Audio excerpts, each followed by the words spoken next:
Hello students, आज class 12 mathematics में आपके सामने इंटीग्रल्स का चैप्टर पढ़ाने जा रहा हूँ। इंटीग्रल्स आप डिफरेंशिएशन पढ़ चुके हैं, डिफरेंशियल्स को पढ़ चुके हैं। तो इंटीग्रल्स के बारे में एक बात ध्यान रखिए, integrals is opposite of differentiation, means integration is the reverse process of differentiation. Integration of a function is the reverse process of differentiation. It is the basic concept of integration. So इसमें क्या है कि जैसे आपने differentiation में कई तरह के फार्मूले पढ़े हैं, तो आप अगर उसका रिवर्स करेंगे तो इंटीग्रेशन का फार्मूला बन जाता है। For example d d x of sine x is equal to cos x, and when you do the integral of cos x, when you do the integration of cos x with respect to x, then you will get sin x. यहाँ पे एक constant c भी हम लोग जोड़ देते हैं, अभी बताऊंगा कि c क्यों जोड़ा जाता है। तो इंटीग्रेशन अपोजिट होता है डिफरेंशिएशन का, it is the reverse process of differentiation. इसमें तमाम फार्मूले हैं और आपने जो डिफरेंशिएशन के फार्मूले पढ़ रखे हैं बहुत सारे, उनका आप रिवर्स कर देंगे, मतलब उनका जो रिजल्ट आया उसका इंटीग्रेशन करेंगे तो आप वो इंटीग्रेशन उस फंक्शन का पा लेंगे। तो ये फार्मूले बहुत सारे होते हैं, तो जैसे कुछ मैं लिखता हूँ, जैसे integration 1/x dx is equal to log x base e plus c. आप जानते हैं क्यों? क्योंकि d d x of log x होता है, d d x of log x is equal to 1/x। तो ये है, इसमें कांस्टेंट सी भी जोड़ा जाता है क्योंकि हम जानते हैं, देखिए D d x of sine x plus 2, इसको करेंगे तो क्या होगा, D d x of sine x plus D d x of 2, तो ये आ जाएगा कॉस ऑफ एक्स प्लस 0, मतलब कॉस एक्स। तो आप देखेंगे कि अगर हम कॉस एक्स का इंटीग्रल करेंगे, इंटीग्रेशन करेंगे कॉस एक्स का, तो आप क्या पाएंगे, साइन एक्स प्लस 2। तो अभी देखिए कॉस एक्स का कर रहे थे तो यहाँ पे 2 है, अभी 3 होता, ए होता, कुछ भी होता, तो हम लोग क्या करते कि यहाँ पे कांस्टेंट को, इसीलिए हम लोग सी जोड़ देते, क्योंकि हमें पता नहीं होता है कि किस फंक्शन का डी डी एक्स था, अब +2 जुड़ा है नहीं जुड़ा है, इसीलिए हम लोग उसमें सी को जोड़ देते हैं। तो इस तरीके से ये इसकी रिवर्स प्रोसेस कहलाती है। अब देखिए आगे बात को बताते हैं।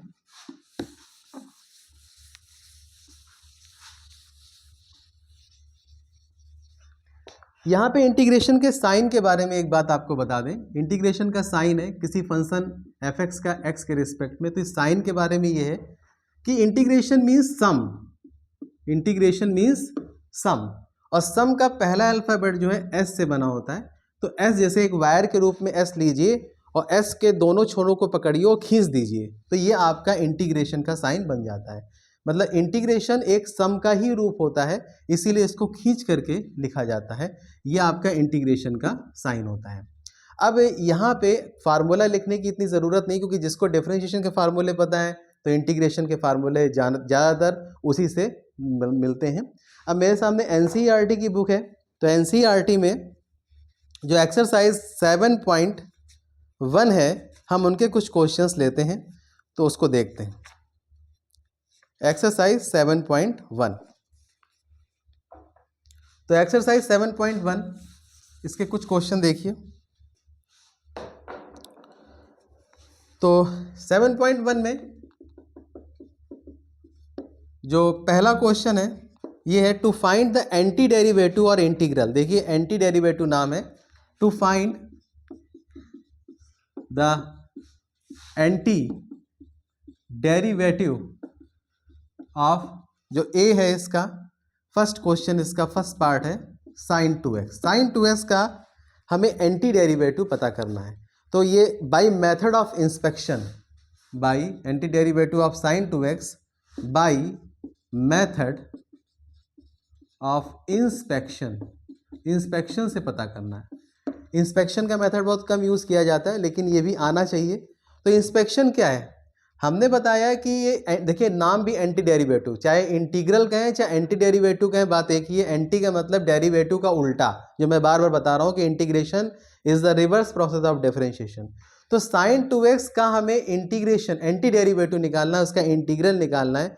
तो हम लोग सोचेंगे कि साइन 2x किसका डिफरेंशियल है, साइन 2x किसका डिफरेंशियल है। तो हम लोग जानते हैं फार्मूला कि डी डी एक्स ऑफ जो कॉस एक्स होता है वो माइनस साइन एक्स होता है। मतलब कॉस का डिफरेंशियल करते हैं, कॉस का डिफरेंशियल करते हैं तो माइनस साइन एक्स आता है, मतलब साइन आ जाता है।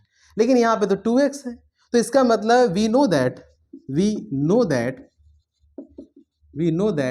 डी डी एक्स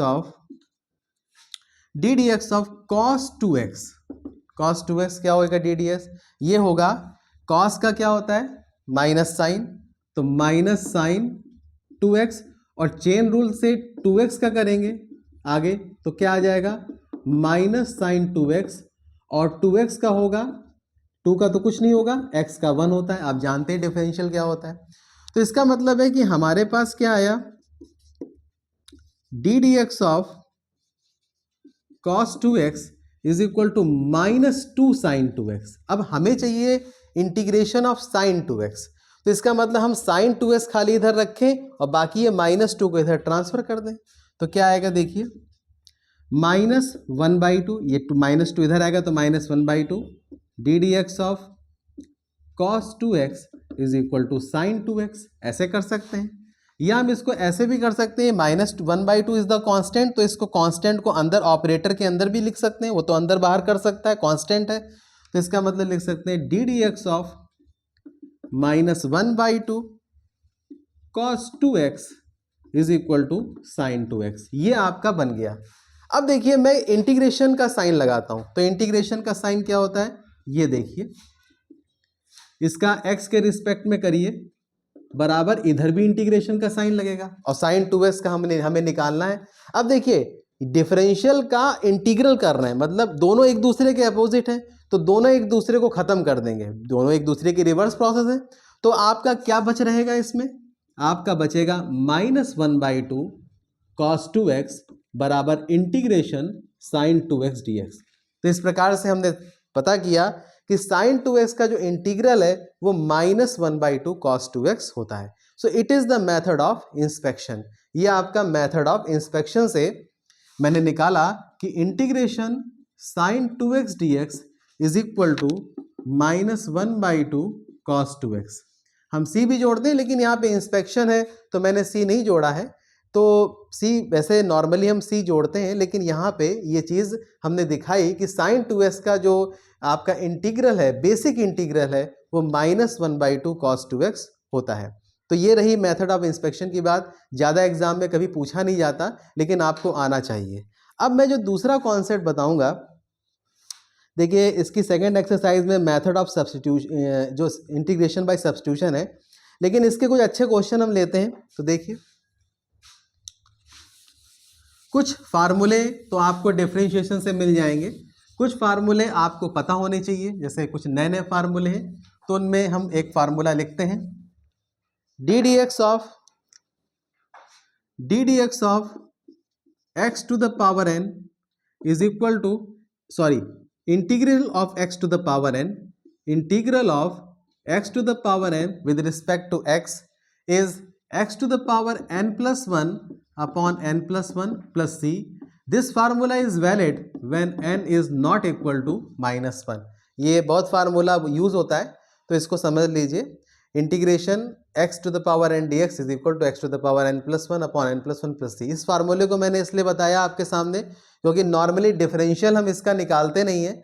डिफरेंशिएशन में तो हमने ये फार्मूला पढ़ा है जो बहुत प्रचलित है, d d x of x to the power n is equal to n x to the power n minus 1। इसीलिए मैंने इसको लिख दिया क्योंकि नॉर्मली आप लोग पढ़ते नहीं, इसका यूज अभी मैं करने जा रहा हूँ। तो इससे रिलेटेड कुछ क्वेश्चन हम लोग लेते हैं। तो मेरे सामने क्वेश्चन नंबर 7 है इसका, मैं अच्छे अच्छे क्वेश्चन आपको बताऊंगा। तो वो है integration x square 1 minus 1/x² dx। ये आपका एक इंटीग्रेशन है, इसको मुझे करना है। तो ये क्या होगा, इंटीग्रेशन, इसको मल्टीप्लाई कीजिए तो x² minus x² 1/x² multiply होगा डॉट 1/x² dx। तो क्या होगा, ये x² कट जाएगा, मैं काटूंगा नहीं, ऐसे भी लिख सकते हैं, x² - 1 dx हो जाएगा। अब अलजेब्रा ऑफ इंटीग्रेशन कहती है कि इंटीग्रेशन दोनों का अलग अलग करना होगा हमें, तो integration x² dx minus integration 1 dx, तो क्या हो जाएगा, इसमें आप फार्मूला लगाइए, x² में ऊपर देखिए फार्मूला लिखा हुआ है x to the power n dx, तो यहाँ 2 है, n की जगह 2 है, तो x की पावर 2 + 1 अपॉन 2 + 1, देखिए फार्मूला लग जाएगा क्योंकि यहाँ पे n -1 के बराबर नहीं है, n तो 2 है, 2 है, तो फार्मूला लगेगा।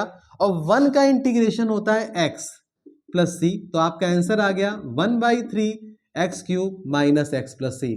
So this is the solution of question number 7 of exercise 7.1 of the NCERT. तो ये क्वेश्चन आपका, इसका सोल्यूशन ये निकलेगा। अब मैं आपको एक बार बता दूं कि मैंने कहा 1 का इंटीग्रेशन x होता है, तो आप पूछेंगे सर कैसे, तो कुछ लोग तो ऐसे कहते हैं कि डी dx ऑफ x जो होता है वो 1 होता है, तो 1 का इंटीग्रेशन जो है x जरूर होगा, बिल्कुल होगा। तो लेकिन एक बात और भी है कि आप ऐसे भी सोच सकते हैं इसको 1 dx, तो 1 को मैं लिख सकता हूँ x की पावर 0 dx, ऐसा लिख सकता हूँ। अब इसमें फिर फार्मूला पुट करिए ये x की पावर n वाला, तो आपका बनेगा x की पावर 0 + 1 अपॉन 0 + 1 प्लस c, मतलब x की पावर 1 अपॉन 1 प्लस c, देखिए x आ गया, तो इसका x होता है, आप इस तरह से भी सोच सकते हैं। तो इस तरीके से क्वेश्चन नंबर 7 को मैंने हल किया। एक क्वेश्चन और है, क्वेश्चन नंबर 10 जो बोर्ड में पूछा गया है, तो उसको भी देख लीजिए।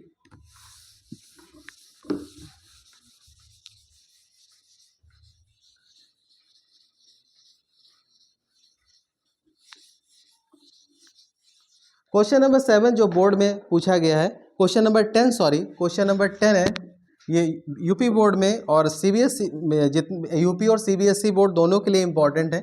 तो इंटीग्रेशन है √x - 1/√x का होल स्क्वायर dx। बहुत अच्छा क्वेश्चन है।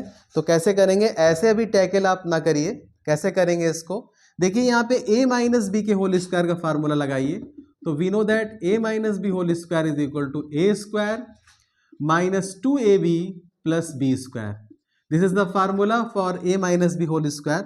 So we will apply this formula here, that will √x to the whole square minus 2 √x into 1/√x or plus 1/√x to the whole square. After applying this formula, this result appears. So that will become root का square करते हैं तो root खत्म हो जाता है, तो ये आपका बनेगा x माइनस √x और √x कैंसिल आउट हो जाता है, तो -2 और प्लस 1/x dx, ये आपका बनेगा। अब इसमें इंटीग्रेशन का साइन अलग अलग लगाइए, तो integration x dx -2 integration 1 dx मैं लिख सकता हूँ, प्लस इंटीग्रेशन 1/x dx। तो x का इंटीग्रेशन क्या होता है, ये x की पावर 1 है, तो वही फार्मूला आपको बताया था हमने कि x की power n dx is equal to होता है x की power n+1 upon n+1 plus c, ये होता है। तो हम लोग ये फार्मूला लगाएंगे, तो x की पावर 1+1 अपॉन 1+1 माइनस 2, 1 का इंटीग्रेशन क्या होता है x, और 1/x क्या होता है, किसका इंटीग्रेशन होता है, log x, क्योंकि log mod x भी कह सकते हैं या log x भी लिख सकते हैं, प्लस c। जब सब कुछ हो जाए तो हर एक में c नहीं जोड़ते, कंबाइंड रूप से एक c जोड़ देते हैं, तो आपका बनेगा 1/2 x² minus 2x plus log x plus c, ये आपका फाइनल आंसर इस क्वेश्चन का आ गया। तो इस तरीके से मैंने आपको ये क्वेश्चन को सॉल्व कराए। कल और इसके अच्छे अच्छे क्वेश्चन हम सॉल्व कराएंगे। अगर आपको वीडियो अच्छा लगा हो तो इसको लाइक कीजिए, शेयर कीजिए। Thank you very much.